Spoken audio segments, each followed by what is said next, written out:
സാക്ഷാത് പരബ്രഹ്മ തസ്മൈ ശ്രീ ഗുരവേ നമഃ. ഒരു കഥയോട് പറയാം. ആ കഥ പറയാൻ തുടങ്ങിയപ്പോൾ ഈ കഥ ഓർമ്മ വന്നു. കുറിച്ച് വെച്ച കഥ പറയാം. അത് നമ്മൾക്ക് അകലത്തിലല്ല ഈശ്വരൻ എന്നറിയിക്കാൻ വേണ്ടിയിട്ടാണ്. ശ്രീരാമനും ശ്രീകൃഷ്ണനും ആടിയ ലീലകൾ പരമസത്യമാണ് എന്നതിൻ്റെ തെളിവാണ് സത്യസായി അവതാരം. ഏതാനും ദിവസങ്ങൾ കൊണ്ട് കടലിനടയിൽ ദ്വാരക പണിതു എന്ന് സംശയമുണ്ടെങ്കിൽ ആ പുട്ടപ്പള്ളിയിലെ ആശുപത്രി പണിയെന്ന് നോക്കിയാൽ മതി. അതിൻ്റെ ഓരോ മുറിയിലും മുക്കിലും കയറി ഫീച്ചർ എഴുതിയ അനുഭവത്തിൽ നിന്ന് ഞാൻ പറയുകയാണ്. 5.5 മാസം കൊണ്ടാണ് 1.25 ലക്ഷം ചതുരശ്രയടി 150 ഏക്കറിൽ പണിതുയർത്തി ആദ്യത്തെ ഓപ്പറേഷൻ നടന്നത്. 5.25 മാസം. ആലോചിച്ച് നോക്കുക. ഇതൊരു ദ്വാരകാ നിർമ്മാണം പരമസത്യമായിരുന്നു എന്നുള്ളതിൻ്റെ തെളിവ്. ഇന്ന് സത്യസായിബാബയ്ക്ക് സാധിക്കെങ്കിൽ അന്തക്കാലം നമ്മുടെ ഉണ്ണികൃഷ്ണനാ ബുദ്ധിമുട്ട് അല്ലേ? ഒരു ഉടമ്പടി പിടിച്ചു പൊക്കി വരലിൻ്റെ മുമ്പത്ത് നിർത്താമെങ്കിൽ അത് എന്താ കൂണുപോലെ പിടിച്ചു പൊക്കിയതാണ് ശ്രീമദ് ഭാഗവതം പറയുന്നത്. അതൊന്നും എന്താ ഒരു കൽപ്പനയല്ല. അത് കൽപ്പനയാണെന്ന് കരുതിയ ഒരു കാലം എനിക്കുണ്ടായിരുന്നു. പക്ഷെ അവിടെ ചെന്ന് കണ്ടപ്പോൾ ഇത് ഈ പണി ഇവിടെ ചെയ്യാമെങ്കിൽ ആ പണി അവിടെ ചെയ്യാൻ ബുദ്ധിമുട്ട്. അതും സംഭവ്യമാണ്.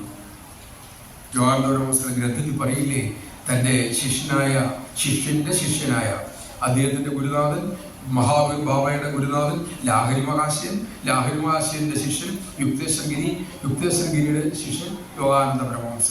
ലാഹരി മഹാശയനും ഒരു രാത്രി തങ്ങാൻ വേണ്ടി ഹിമാലയത്തിൽ മഞ്ഞണിഞ്ഞ മലയിൽ തൻ്റെ കരം കൊണ്ട് ഇങ്ങനെ ഒന്ന് കാണിച്ചുള്ളൂ. അവിടെ ഒരു കൊട്ടാരം വന്നു. അവിടെ അന്ന് രാത്രി താമസിക്കാൻ വന്നു. പിറ്റേ ദിവസം കൈ കാണിച്ചു. അത് പോവുകയും ചെയ്തു. ഇത്രയ്ക്കുള്ളൂ. അഘടന ഘടനാവടീയസി മായ.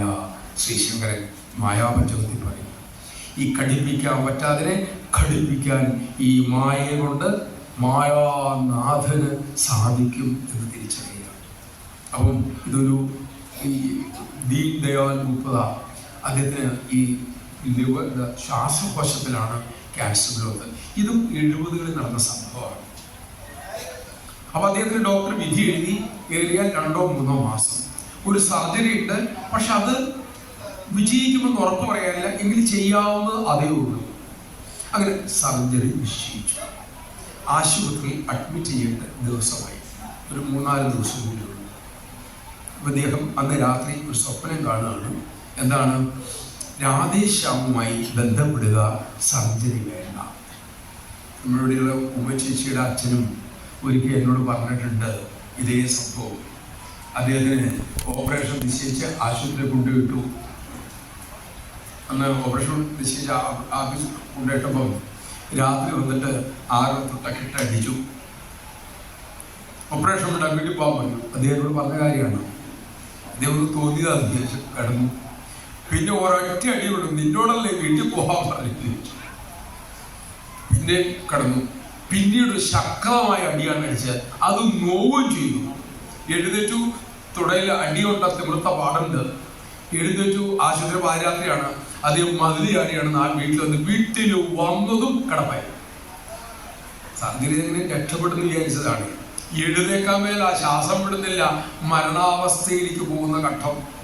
അവിടെ വെച്ച് അദ്ദേഹത്തിന് ഒരു അനുഭൂതി ഉണ്ടായി. ശ്രീരാമകൃഷ്ണ വിവേകാനന്ദാദികളുടെ ദർശനം. അങ്ങനെയാണ് അദ്ദേഹം ആ രോഗത്തിൽ നിന്നും മുക്തനാകുന്നത്. കാരണം രാമകൃഷ്ണ വചനാമൃതം കമ്പോട് കമ്പ് വായിച്ച് ഹൃദിസ്ഥമായിരുന്നു അദ്ദേഹത്തിന്. ഭഗവാൻ അത് അദ്ദേഹം പറഞ്ഞേ, ഇങ്ങനെ കിടക്കുമ്പോൾ ഒരു ദർശനം പോലെ ഇങ്ങനെ കാണുകയാണ്. ഡോക്ടർമാരൊക്കെ ചെക്ക് ചെയ്തു, നീ കാണുന്ന കുഴപ്പമില്ല, എല്ലാവരും അറിയിച്ചോളാൻ പറഞ്ഞു. ഇയാൾക്ക് കേട്ടോണ്ടെടുക്കുകയാണ്, മിണ്ടാത്തല്ലാന്നുള്ളൂ. ഡോക്ടർമാർ സൂക്ഷിക്കണ്ടേ, കാരണം മിണ്ടാത്ത ചിലപ്പോൾ കേൾക്കുന്നുണ്ടാവും. അന്നേരമാണ് ഒരു തേജസ്വിയായ വൃദ്ധനിരിക്കുന്നു, അടുത്തൊരു ചെറുപ്പക്കാരൻ നിൽക്കുന്നു, വേറൊരിടത്ത് സ്വാമിയുടെ രൂപത്തിൽ ഒരാൾ നിൽക്കുകയാണ്. ചോദിച്ചു, എങ്ങനെയുണ്ട് ഇങ്ങനെ കാര്യം? സാരമില്ല, അദ്ദേഹം നോക്കിക്കോളും. ചെറുപ്പക്കാരനെ ചോദിക്കട്ടെ, രാമകൃഷ്ണനോട് പറയുന്നത് എന്ന് പറഞ്ഞു. പിന്നെ ഡോക്ടർമാർ അല്ല അനങ്ങുന്നുണ്ട്, പേടിക്കാനൊന്നുമില്ല, അപകടഘട്ടം തരണം ചെയ്തിട്ടു എന്ന് പറഞ്ഞു. പിന്നെ അദ്ദേഹം കണ്ണു തുറക്കുമ്പോൾ ഇവിടെ തന്നെ ഇരിക്കുക. അപ്പൊ ഈ എഴുന്നേൽപ്പിച്ചുള്ള പരിപാടി നമ്മുടെ തൊട്ടടുത്ത് കാരാപ്പുഴയിൽ നടന്നു എന്ന് പറയാൻ വേണ്ടി ഞാൻ പറഞ്ഞതാണ്. മദ്രാസിൽ മാത്രമല്ല, പെട്ടെന്ന് ഓർമ്മ ഒന്നാണ്. അവിടെ അദ്ദേഹം എഴുന്നേറ്റു. പിറ്റേ അനുജനോട് പറഞ്ഞു, എനിക്ക് സർജറി വേണ്ട, ഇന്നലെ രാത്രി ഇങ്ങനെ ഉണ്ടായി, സ്വപ്നം കണ്ടു 2-3 പ്രാവശ്യം, അത് ശക്തമായിരുന്നു, ആരാന്നറിയില്ല, ഏട്ടേട്ടൻ പേടിച്ച് കിടന്നിട്ടായിരിക്കും, അറിയില്ല. ഒത്തിരി നിർബന്ധിച്ചു. വളരെ പറഞ്ഞപ്പോൾ അദ്ദേഹം പറയുന്നൊരു കാര്യം ചെയ്യാം, ഏതായാലും സർജറി ഇപ്പോൾ ഉണ്ടെന്ന് സമ്മതിക്കില്ല എന്നറിയും. അങ്ങനെ വീട്ടിലേക്ക് തിരിച്ചു വന്നു. രാധേശ്യാമിനെ എങ്ങനെ ബന്ധപ്പെടും? രാധേശ്യാം അങ്ങനെ ഒരാളാണുള്ളത്. അപ്പം അനിയും നമുക്കൊരു കാര്യം ചെയ്യാം, ടെലിഫോൺ ഡയറക്റ്റ് എടുത്ത് നോക്കാം. ടെലിഫോൺ ഡയറക്റ്റ് എടുത്ത് നോക്കുമ്പോൾ ഒരു 5-8 രാധേശ്യാം കിടപ്പുണ്ട്. ഇതിൽ ഏത് രാധേശ്യാമാണോ സ്വപ്നത്തിലെ രാധേശ്യാം എന്നറിയില്ലോ. അപ്പൊ വേറെ നമുക്കല്ലേ കണ്ണടച്ചൊരു കുത്തു തമ്പിളേനെ പരീക്ഷയ്ക്ക് എഴുതാറില്ലേ, അറിയാൻ മേലെ ഈ കണ്ണടച്ച് തമ്പുരാനെ ഒരു കുത്തു കുത്തുമല്ലോ, അതുപോലെ കണ്ണടച്ചൊരു കുത്തു വേറെ എന്താ ചെയ്യാന. ആ നമ്പറിൽ വിളിച്ചു, രാധേശ്യാമാണോ? അതെ. നിങ്ങളാരാണ്? അപ്പോൾ ഞങ്ങളെ അങ്ങേക്ക് അറിയില്ല, ഞങ്ങൾ ലക്നൌവിലാണ് താമസിക്കുന്നത്, ഞങ്ങൾക്ക് ഒരു പ്രശ്നം ഉണ്ടായിട്ടുണ്ട്. ലക്നൌവിലാണ്, മദ്രാസല്ല. ഒരു പ്രശ്നം ഉണ്ടായിട്ടുണ്ട്. അപ്പൊ അത് ഞങ്ങളുടെ സ്വാമിയുടെ പരിപാടിയാണ്, അദ്ദേഹത്തിന്റെ പരിപാടി ഇങ്ങനെയൊക്കെ, ഞാൻ ഇപ്പൊ അങ്ങോട്ട് വരാം, നിങ്ങളുടെ അഡ്രസ്സ് പറയുമെന്ന് പറഞ്ഞു. അപ്പൊ ഇദ്ദേഹത്തിന് അതിനേക്കാളും ആശ്ചര്യം, അത് ഇങ്ങനെയുള്ള പരിപാടി കേട്ടോ. ഏതായാലും വിലാസമൊക്കെ കൊടുത്തു. വലിയ GPS ആണ്, ഇതിനകത്ത് നോക്കാനുള്ള GPS അദ്ദേഹം ഉണ്ടാക്കി വെച്ചിട്ട് GPS. ആദ്യ ദിവസം വേറെ സാറല്ലേ, നീ അവിടെ ചെന്ന് അവിടെ നിൽക്കുന്ന ഇന്നയാളെ വിളിച്ചോണ്ട് പോവാ, ഒരാളുടെ പേര് പറയട്ടെ, 10,000-കണക്കിന് ആൾക്കാരെ ഇറങ്ങി പോവാ, അതിന് ഇന്നയാളെ വിളിച്ചോണ്ട് വരാൻ. അദ്ദേഹം അങ്ങോട്ട് ചെന്നപ്പോ ഒരാൾ അടുത്ത് നിന്നു. അദ്ദേഹത്തോട് ചോദിച്ചു, ആരെ അന്വേഷിക്കണേ? ഇന്നയാളെ. ഞാനാ, പോലെ. അത് വേറെ GPS സിസ്റ്റമാണ്. ഏതായാലും ഇദ്ദേഹം അങ്ങനെ ഈ ടെലിഫോൺ വിളിച്ചു. ഈ ഇദ്ദേഹം അന്നത്തെ ചേതക് സ്കൂട്ടർ ഉണ്ടല്ലോ, പണ്ടത്തെ ചേതക് സ്കൂട്ടർ കണ്ടിട്ടില്ലേ, അത് ഓടിച്ചുകൊണ്ടാണ് ഇദ്ദേഹം വരുന്നത്. അപ്പൊ നമുക്ക് കുറെ വിഭൂതിയുണ്ട്, സ്വാമിയുടെ പടമുണ്ട്, ഇത് ഞങ്ങളുടെ സായിബാബയാണ്, മുമ്പിന്റെ പരിപാടി ഇങ്ങനെയൊക്കെയാണ്. ഒരു കാര്യം ചെയ്യും, ഈ വിഭൂതി കെട്ടി കഴിച്ചു, അടുത്ത വ്യാഴാഴ്ച എൻ്റെ വീട്ടിൽ ഭജന ഉണ്ടാക്കുമ്പോൾ വന്നേ പോകുന്നു. ഇങ്ങനെ വിഭൂതി കൊടുത്തു. ഇദ്ദേഹത്തിന് മനസ്സിൽ ഉത്സാഹമായി, എനിക്കൊരു പിടിവള്ളിയുണ്ട്. സ്വാമി പറഞ്ഞതാണ്, നീ ആദ്യം അത് വിശ്വസിച്ചാൽ മതി, അവിടെ മുതൽ നിന്റെ പ്രാരബ്ധം ക്ഷയിക്കാൻ തുടങ്ങും. എന്നെ നോക്കാൻ ഒരുവനുണ്ട്, എനിക്ക് ഉടയോനുണ്ട്. പിന്നെ എന്തിനാ പേടിക്കണത്? അവിടെ സർവശക്തനാണ്, സർവജ്ഞനാണ്, സർവവ്യാപിയാണ്. അവിടേക്ക് ഒന്നിൻ്റെയും സഹായത്തിന്റെ ആവശ്യമില്ല, അവിടത്തേക്ക് എത്താൻ പറ്റും. ഇത് നീ ഒന്നുള്ളിൽ ഉറപ്പിച്ചാൽ മതി. ഭഗവാൻ മറ്റൊരു സന്ദർഭത്തിൽ പ്രഭാഷണത്തിൽ പറഞ്ഞതാണ്. അങ്ങനെ അദ്ദേഹം വ്യാഴാഴ്ചയ്ക്ക് ക്ഷണിച്ചു. അങ്ങനെ വ്യാഴാഴ്ച അദ്ദേഹത്തിന്റെ വീട്ടിൽ ചെന്നു, ഭജനയെ പങ്കെടുത്തു. ഭജനയെ പങ്കെടുത്തിട്ട് അദ്ദേഹം പറഞ്ഞു, ഇനിയിപ്പോൾ എന്തിനാ വീട്ടിൽ പോയാലും വെറുതെ ഇരിക്കല്ലേ, ഇവിടെ 2 ദിവസം തങ്ങൂ എന്ന് പറയാണ്. അങ്ങനെ അവിടെ തങ്ങി കിട്ടുന്ന സമയം മുഴുവനും ഗ്രന്ഥങ്ങൾ വായിക്കാൻ തുടങ്ങി. അങ്ങനെ 1-2 സ്വാമിയുടെ പുസ്തകം, ധാരാളം പുസ്തകങ്ങളില്ലാത്ത കാലമാണ്. ഈ ഗ്രന്ഥങ്ങളിലൂടെയൊക്കെ അദ്ദേഹം കടന്നുപോയപ്പം ഓരോ ദിവസവും വിശ്വാസമായി, ഓരോ ദിവസവും ഭജനയിൽ പെടാൻ തുടങ്ങി, വിഭൂതി കഴിക്കാൻ തുടങ്ങി. അങ്ങനെ പരിശോധിച്ചപ്പോൾ ഇദ്ദേഹത്തിന്റെ രോഗങ്ങളെല്ലാം ഇദ്ദേഹത്തെ ക്ലേശിപ്പിക്കാത്ത വിധത്തിൽ അകന്നിരിക്കുന്നു. പിന്നീട് അദ്ദേഹം സായി സമിതിയായിട്ട് ബന്ധപ്പെട്ടു, അവിടെ ധാരാളം പ്രവർത്തിക്കാൻ തുടങ്ങി. അങ്ങനെ ഈ അനുഭവം കഴിഞ്ഞ് ഏകദേശം 1.5-2 വർഷം കഴിയുമ്പോഴാണ് ഇദ്ദേഹത്തിന് പുട്ടപ്പുറത്തിൽ പോകാനുള്ള ഭാഗ്യമുണ്ടായത്. അങ്ങനെ അദ്ദേഹം പർത്തിയിലെത്തി. സ്വാമി ഇദ്ദേഹത്തിന് ഇന്റർവ്യൂ വിളിച്ചു, മുറിക്കകത്ത് കൊണ്ടുപോയി. ഇന്നലെ ഞാൻ പറഞ്ഞ ആ സന്ദർഭത്തിലാണ് ഭഗവാൻ പറഞ്ഞത്, നിന്റെ പ്രാരബ്ധത്തെ ഞാൻ എൻ്റെ കൈകളിൽ പിടിച്ചിരിക്കുകയാണ്. ഗുപ്ത, ഈ പിടുത്തം ഇങ്ങനെ ഇരിക്കണമെങ്കിൽ നീ എൻ്റെ സേവയിൽ കൊടുക്കുക. നമ്മൾ ഓരോരുത്തരും ആ തൃപ്പാദത്തിൽ അഭയം പ്രാപിച്ചപ്പോൾ നമ്മുടെ മുള്ളിൽ പിടുത്തം പിടിച്ചിട്ടുണ്ട്. ഈ പിടുത്തം അഴിഞ്ഞു പോകാൻ നമ്മൾ എന്ത് ചെയ്യണം? അതിൻ്റെ ചുറ്റുപറ്റത്ത് നടന്നോളണം. കണ്ടില്ലെങ്കിൽ കൈ അറിയും. അപ്പോഴാണ് നമ്മൾ പറഞ്ഞത്, അയ്യോ 8-ല് വ്യാഴം വന്നു, 12-ല് വ്യാഴം പടങ്ങി നിൽക്കുന്ന സ്ഥാനം, ഭ്രംശ വൈകല്യം വ്യയഞ്ച ദുരിതം തഥാ. 1 മീറ്റർ എന്ത് വഴി തരും? പരിഹാരം ഉണ്ടാക്കി തരും. അതുകൊണ്ട് നമ്മൾ ചെയ്യും. എന്നിട്ടോ അത് പിന്നെ നോക്കും, ഗ്രഹനില അതുപോലെ തന്നെ, പഴയ പോലെ തന്നെ. കാരണം മറ്റേ അപ്പോൾ കൃത്യമായിട്ട് ഇപ്പം അമ്പലത്തിൽ പോകുന്നുണ്ട്, ദേവം കോപിച്ചിരിക്കുക. ദേവം കോപിച്ചതല്ല, വിളക്കിന്റെ അടുത്ത് നിന്ന് മാറി നിന്ന് വെളിച്ചം കിട്ടാത്ത വിളക്കിന്റെ കുഴപ്പമാണോ നമ്മുടെ കുഴപ്പമാണോ? അത്രേ ഉള്ളൂ. ഈശ്വരന് കോപിക്കാറൊന്നും അറിയില്ല. നമ്മൾ ആ ചൂടിന്റെയും പ്രകാശത്തിന്റെ അടുത്ത് നിൽക്കുമ്പോൾ നമുക്കത് കിട്ടും. അപ്പൊ മറ്റേ വേദാംഗങ്ങൾക്ക് അടുക്കാൻ പറ്റില്ല. നമ്മൾ അകന്ന് നിൽക്കുമ്പോൾ മറ്റു നമ്മളൊന്ന് പിടികൂടും, സ്വാഭാവികമാണത്. അഗ്നിയുടെ അടുത്തിരുന്നാൽ തണുപ്പ് കാലത്ത് ചൂടും കിട്ടും, പ്രകാശം കിട്ടും. അകന്നിരുന്നാലോ ചൂടും വെളിച്ചം കിട്ടില്ല. സ്വാമിയുടെ ഉദാഹരണമാണ്. അതുകൊണ്ട് നീ എന്റെ സേവയിൽ മുഴുകുക. അങ്ങനെ അദ്ദേഹം അതിഗംഭീരമായി സായി സേവയിൽ മുഴുകി.